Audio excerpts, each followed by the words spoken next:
সবাই যখন ঘুমিয়ে আছে তখন আমরা রেডি হয়ে নিয়েছি যাত্রাপথের জন্য। পূর্ণ জার্নিটা আমাদের কেমন কেটেছে এটা নিয়ে থাকছে আমার আজকের ভিডিও। আসসালামু আলাইকুম এভরিওয়ান, কেমন আছেন সবাই? কাল 6:15-তে আমাদের বাসের টাইম ছিল। সারা রাত আমার একটুও ঘুম আসেনি যে সকালে কিভাবে উঠবো। আমার নানি যদি আগের দিন শুনতো যে সে কোথাও যাবে তাহলে আগের দিন তার ঘুম হারাম হয়ে যেত। আমার নানির মতো আমারও সেই একই রকম হয়েছে, কোথাও যাওয়ার কথা শুনলে আগের দিন ঘুম হয় না। ওঠার পরে সবাই মিলে একটা লম্বা ঘুম দিয়ে উঠলাম। আজকে যাচ্ছি সাতক্ষীরাতে যমুনা সেতু দিয়ে। সাইডের রাস্তাগুলো অনেক বেশি সুন্দর। আজকে প্রথম আমি এই রাস্তা দিয়ে যাচ্ছি। রেল ব্রেকে একটা এরিয়াতে দাঁড়ায়, আমার সঠিক সেই জায়গাটার নাম মনে নেই। আমরা একটু ফ্রেশ হয়ে হালকা পাতলা নাস্তা করে নিলাম। কালে আমার কোনো কিছুই খেতে ইচ্ছা করে না, তারপরও একটু নাস্তা করে নিয়েছি।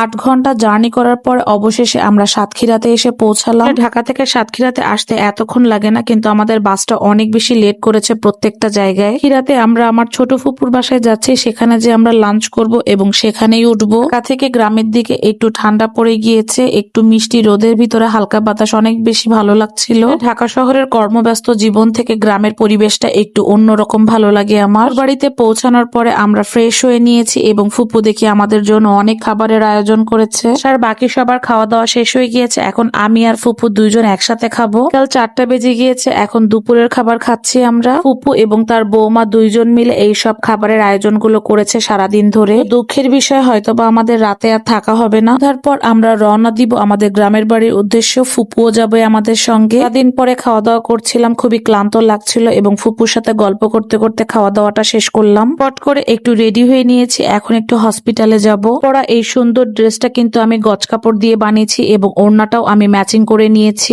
পরা এই ড্রেসটা আমি আমার নিজের হাতে কাটিং করেছি, কিন্তু সেলাই করার সময় পাইনি, টেলারকে দিয়ে সেলাই করিয়েছি। কাটিং ভিডিও আমি আপনাদের সাথে অন্য কোনো ভিডিওতে শেয়ার করব। কাজিনের নিউবর্ন একটি মেয়ে বেবি হয়েছে, তাকে দেখার জন্যই আমরা মূলত গিয়েছিলাম হসপিটালে। অবশ্যই মাশাআল্লাহ বলবেন এবং আমার ছোট্ট মাটার জন্য দোয়া করবেন। হসপিটাল থেকে ফিরে এসে ফুপুর বাসা এসেই আমরা বের হয়ে গিয়েছি আমাদের গ্রামের বাড়ির উদ্দেশ্যে। ক্ষীরা থেকে আমাদের গ্রামের বাড়ি মাত্র 1.5-2 ঘন্টার ডিফারেন্স, যার কারণে আর দেরি না করে একেবারেই বাড়িতে চলে আসলাম। ছিল ফুপুর বাড়িতে থাকবো রাতটা, পরের দিন বাড়িতে আসবো, কিন্তু আবারও সকালে জার্নি করার ভয়েই আমরা রাত্রে চলে এসেছি।